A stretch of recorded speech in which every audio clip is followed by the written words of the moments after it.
A security truck blocked my gate. No notice, no authority. The first time they tried to control my property, it wasn't through a lawsuit. It was a truck. 6:12 a.m. Black HOA security vehicle. Engine idling.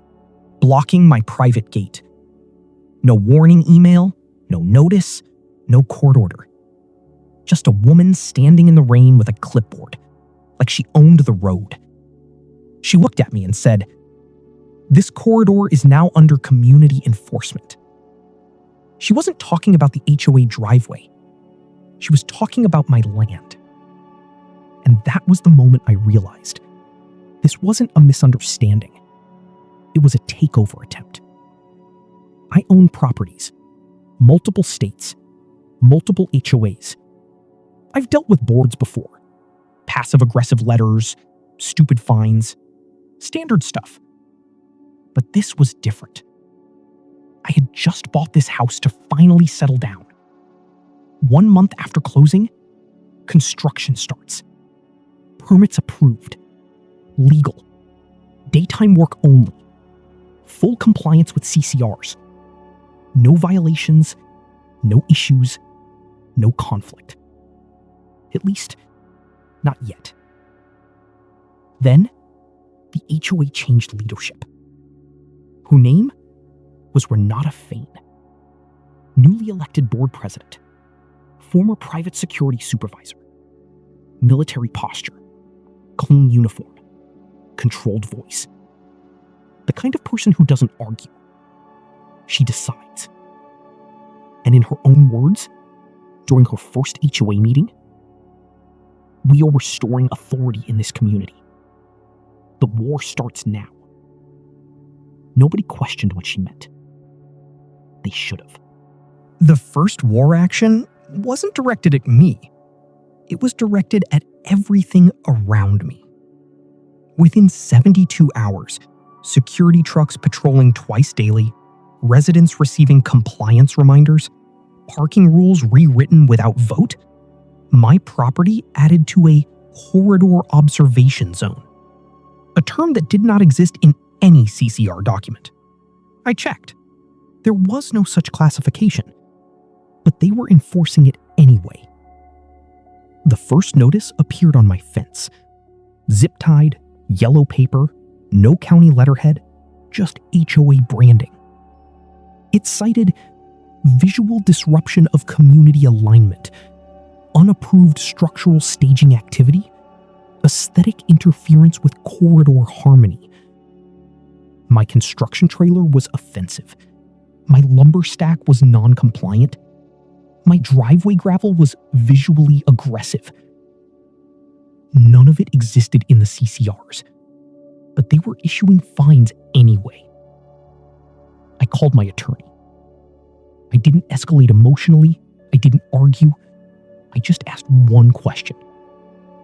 Can they enforce rules that aren't in the CCRs? He paused, then said, "No, but they can still try." 2 days later, the second violation arrived. This one was worse. It wasn't about construction. It was about peaceful enjoyment disruption. My contractor's truck was visually dominant in shared sightlines. My contractor laughed, then stopped laughing when he got fined personally. And then came the third escalation. A cease and desist letter. Not from me, from them. Accusing me of harassing the HOA, undermining governance, creating intentional legal friction. I had not spoken to them once. My attorney responded, "BCC to everyone." Someone replied all. "Renata Fain. I will keep fining him until he breaks. We will bury him in legal fees until he submits. This is personal now."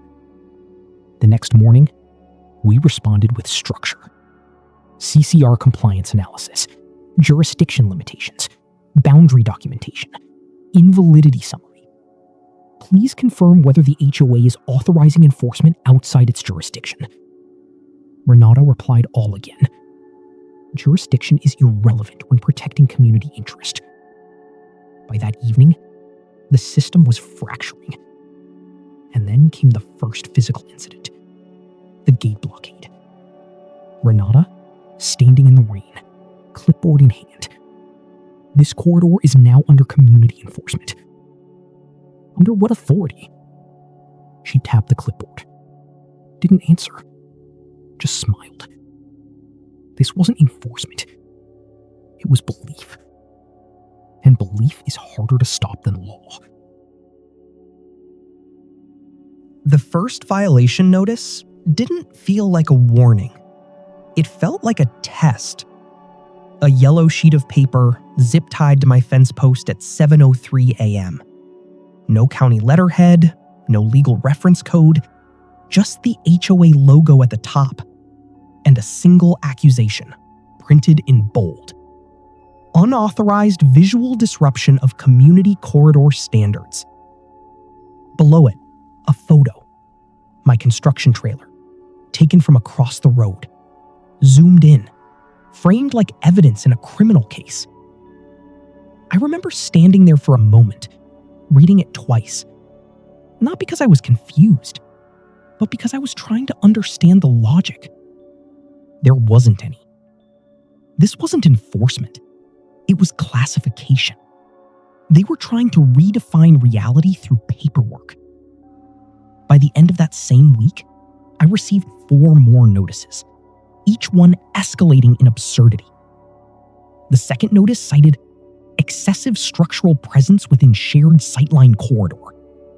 The third, temporary construction noise exceeding acceptable emotional comfort thresholds.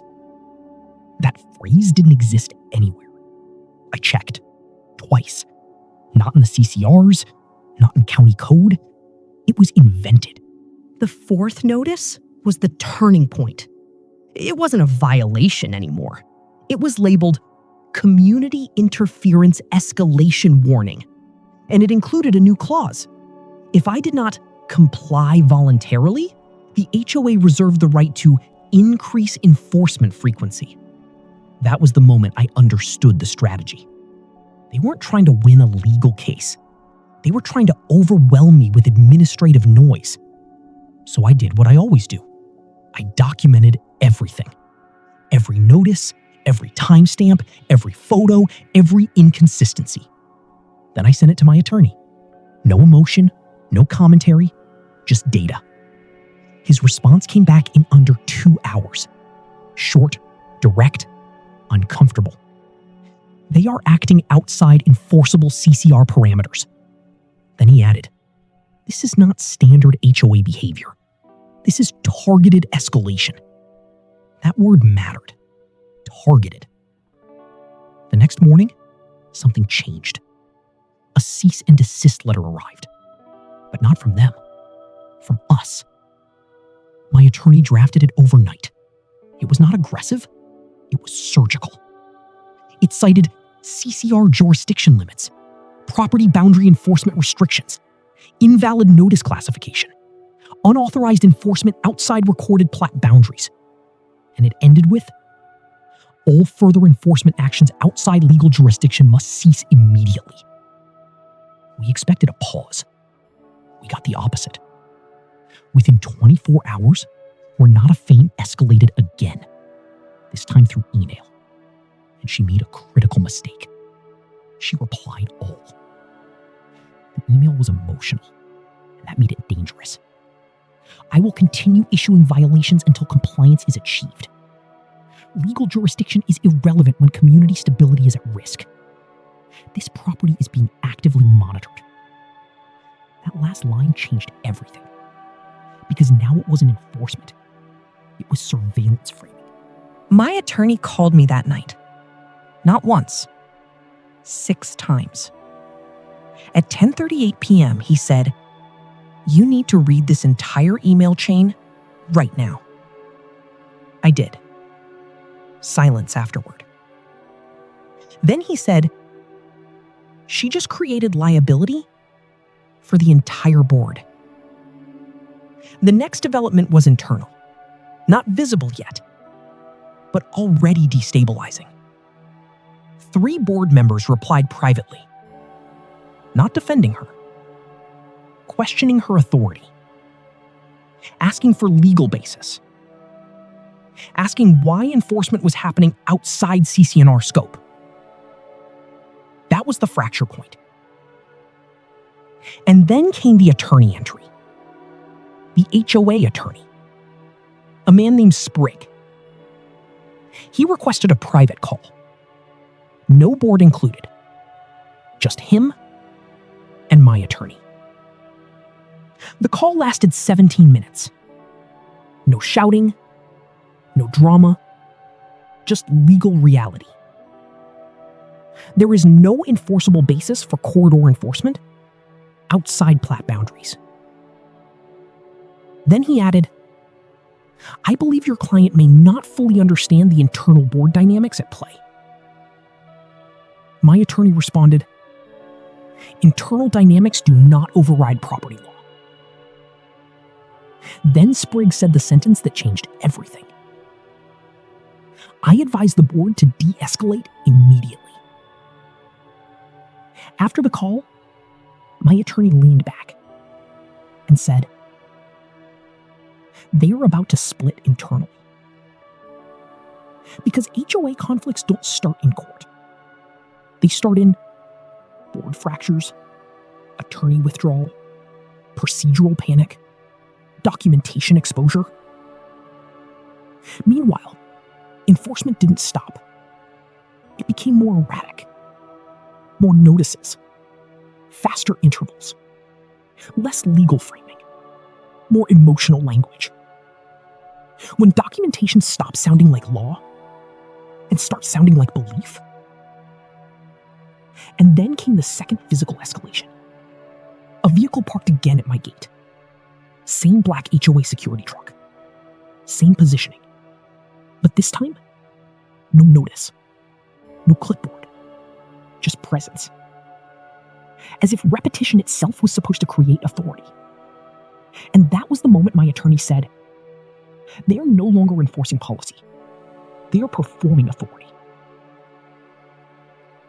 The first sign that the system was breaking wasn't legal. It was accidental.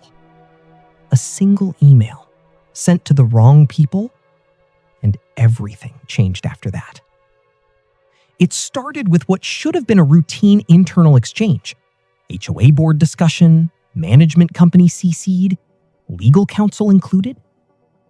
Renata Fain was responding to a discussion about enforcement consistency. The topic was supposed to be simple. Clarify scope of violation issuance authority. Instead, she turned it into something else. She didn't just reply. She replied all. The email thread exploded across inboxes. And what people read wasn't policy. It was intent. She wrote, we cannot allow procedural limitations to weaken enforcement. If necessary, enforcement intensity will increase until compliance is achieved. But the line that broke everything was the last one. Residents will adapt once pressure is sustained long enough. There was a silence inside the system after that. Not reaction. Internal silence. Within 18 minutes, 2 board members responded privately. Not publicly. Privately. One wrote, we need legal clarification on enforcement boundaries. Another, this language exposes liability. Neither defended her. No one did. Then came the fracture. The VP of the board responded publicly, on the same thread. This does not reflect approved HOA policy or board consensus. That sentence wasn't emotional. It was distancing. Legal distancing. From that moment, the structure stopped behaving like a board and started behaving like individuals protecting themselves. My attorney said it immediately. They're entering self-preservation mode. Because HOA systems don't collapse suddenly. They dissolve internally first. Then something worse happened. Someone forwarded the thread outside the HOA system. Within 24 hours, Residents had screenshots. Screenshots became group posts. Group posts became discussion threads. Discussion threads became public questioning. People started asking publicly, why are violations being issued outside CCR language? Who authorized enforcement expansion? What is enforcement intensity? And the more they asked, the worse it looked. Then came the second internal blow. Board Chair Winifred Hollis requested an emergency clarification meeting. We need to establish operational boundaries immediately. That is containment language. Meanwhile, Renata doubled down. She escalated messaging internally. If we hesitate now, authority will be permanently weakened. That word, authority, was becoming the center of everything. Not law, not CCR, authority. Then the attorney entered again, HOA Counsel Sprigg. But this time, his tone changed. He sent a formal memo. I cannot defend enforcement actions that exceed documented governing authority. My attorney read it and said, he's preparing to disengage. Because lawyers don't abandon cases emotionally. They withdraw from liability exposure. Then the public escalation peaked. A resident posted the screenshots online. Comments multiplied fast. This looks illegal. Who gave her authority? Why is HOA acting like law enforcement? For the first time, the HOA narrative was no longer internal. It was external scrutiny. Meanwhile, enforcement didn't stop. It became inconsistent. Notices slowed, then became irregular, then unclear in wording. My attorney summarized it. They are no longer coordinating enforcement. They are reacting individually. And that is the most dangerous phase. Not escalation, fragmentation. Because fragmented systems make mistakes. Mistakes create evidence. Evidence creates legal exposure. And then came the final moment of this block. A resident replied publicly, if this is how enforcement is handled, who is actually in control here? No one answered, because no one could agree on the answer anymore. I stopped responding to the notices, not because I was losing, but because I had finally understood what they were doing. Every violation, every letter, every escalation wasn't enforcement. It was language, and language can be decoded. So I went back to the only place where language actually meant something. The original governing documents, the CCRs, the recorded plat filings, the county archive. And I read them properly this time. Not like a homeowner, like someone preparing for a legal autopsy. It took 3 days. Not because the documents were long, but because they were old. Old documents don't lie the way new ones do. They just sit there, quiet, waiting to be read correctly. And the first thing I noticed was what wasn't there. No corridor enforcement authority. No community visual standard zone. No aesthetic disruption penalties. None of it existed. Not even as vague interpretation. It was invention layered on top of silence. And that's when the pattern formed. Every violation referenced a concept that did not exist in the CCRs. But every enforcement action was being treated internally as if it did. That's not governance. That's assumption becoming structure. So I called my attorney. And for the first time, I didn't ask, what can we do?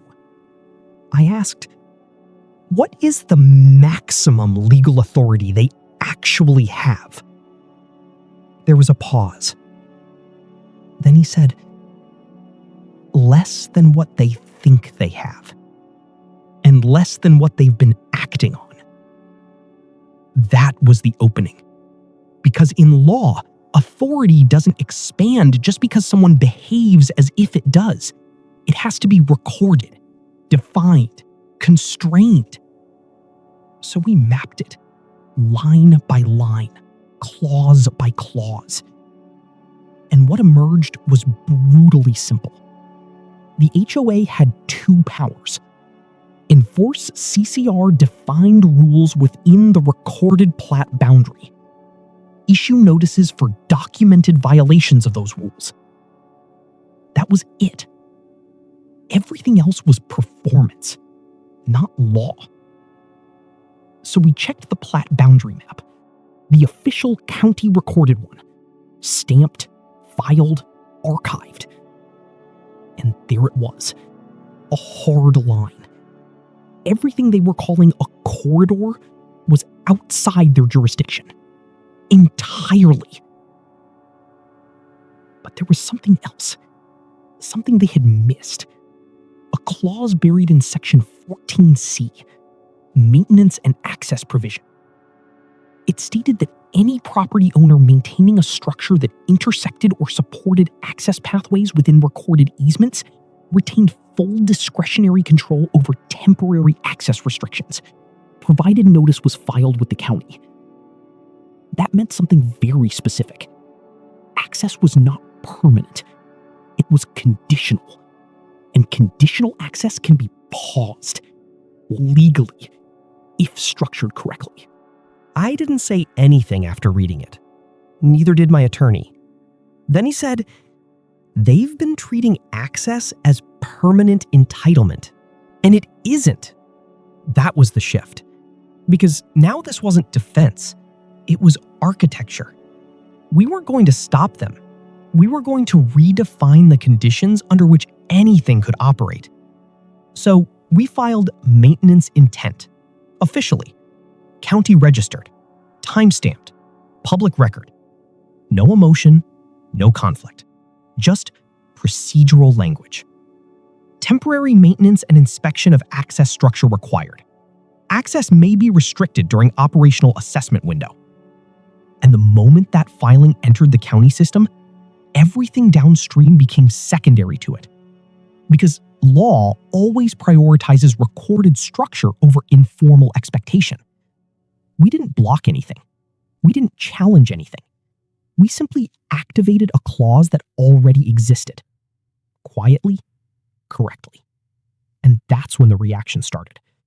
Confusion, clarification requests, legal review, escalation emails. Because suddenly, the access they treated as guaranteed was no longer guaranteed. My attorney called me that night. They're trying to interpret it as obstruction.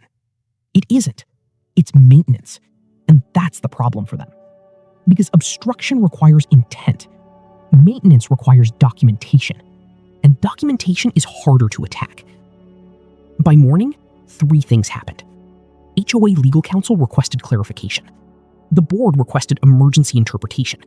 And Renata sent an internal message. We need to maintain enforcement pressure regardless of procedural noise. That line told us everything. They were still thinking in enforcement terms. We were operating in structural terms. Those 2 things do not coexist for long. By midday, residents noticed something was off. Not formally, not officially, but practically. The western access route was quieter. Fewer vehicles, longer pauses, confusion replacing routine. People don't notice law until it changes behavior. And behavior was changing. Informal complaints, inconsistency, delay. Delay is the first visible symptom of structural instability. By evening, internal emails multiplied. The board was no longer aligned. Some wanted clarification, some wanted escalation, some wanted distance. And Renata was still pushing forward, as if authority could be forced into stability. That's not how systems work. Systems don't stabilize under pressure. They fracture. The attorney stepped in again. There is no enforceable basis to override a recorded maintenance filing. If the HOA proceeds during this window, it will be acting outside its legal authority. That ended the argument, but not the conflict. Because conflict and legality are not the same thing. That night, I drove past the access point. No confrontation, no activity, just a black security truck parked idle. Lights off. Presence without function. And that's when I realized they weren't enforcing anymore. They were waiting. But waiting only works if time is on your side. And time had already been structured against them. It didn't collapse in a courtroom. It collapsed in public. Because the first thing that broke wasn't the law. It was the information barrier. Someone leaked the internal HOA email chain. Not selectively, not summarized. The full thread. Reply all included. And once it entered circulation, it stopped being internal communication. It became documentation. The first post appeared in a resident group chat. Just a screenshot. No commentary. Just Renata's message. We will continue issuing violations until compliance is achieved. At first, PP didn't react. They just read it. Then, they read it again. Because something about it didn't feel like governance language. It felt personal. Then another screenshot appeared. We cannot allow procedural limitations to weaken enforcement. And that's when the tone shifted. People started comparing messages, cross-checking them against actual CCR documents, pulling PDFs, highlighting sections, reading side by side. And slowly, a pattern emerged. Nothing she was saying referenced actual enforceable clauses. It was all internal interpretation framed as authority. That realization spreads in a very specific way. Not loud, not emotional. Analytical first, then uncomfortable, then irreversible.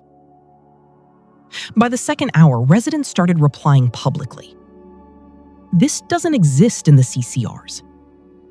Why are they talking like this is law when it isn't? Then someone posted a direct comparison. HOA notice versus actual CCR text. Side by side.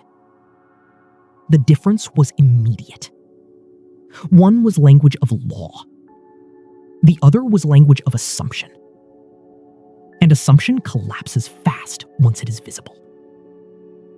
By that evening, the HOA board was no longer unified.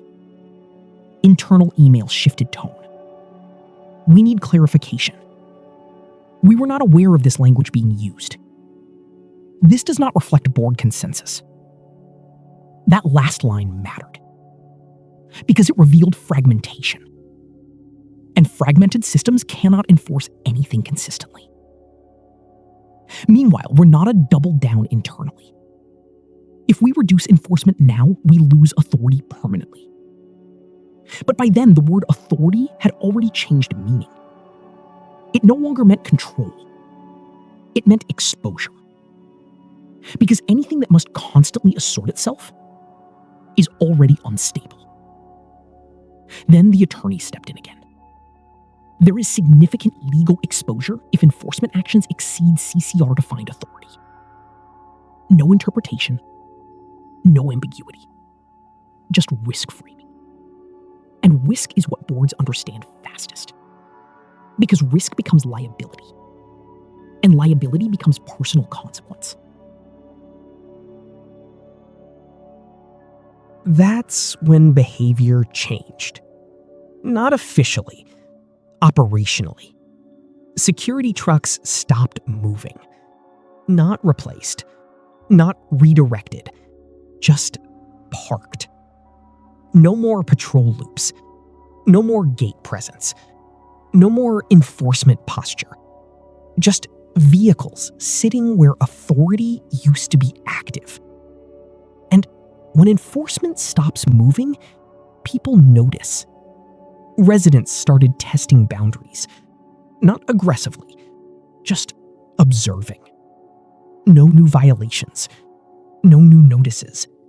Silence where enforcement used to be constant. And silence is more destabilizing than escalation. Because escalation confirms structure. Silence removes it. Inside the board, conversations fractured completely. Some wanted withdrawal, some wanted reset, some wanted containment. None agreed. Because agreement requires shared authority belief. And that belief was gone. Then came the formal statement. All enforcement actions are temporarily suspended pending internal compliance review. No explanation, no framing, just suspension, which is bureaucratic language for we no longer know if we were right. That was the turning point. Because once a system pauses itself, it is no longer operating from authority. It is operating from uncertainty. And uncertainty does not stabilize. It spreads. By the next morning, Renata was no longer participating. No emails, no replies, just absence. And absence inside a collapsing structure is diagnostic. It tells everyone the same thing. The center is gone. By midday, her resignation was submitted. No statement, no justification, just exit. And the system did not resist it. Because systems only resist while they believe resistance has meaning. This one no longer did. By evening, the security presence was gone entirely. No truck at the gate, no patrols, no inspections, just empty infrastructure. And what remained was not resolution. It was exposure. Because once enforcement disappears, all that remains is what was always there underneath it. Property, law, and documentation that had never changed.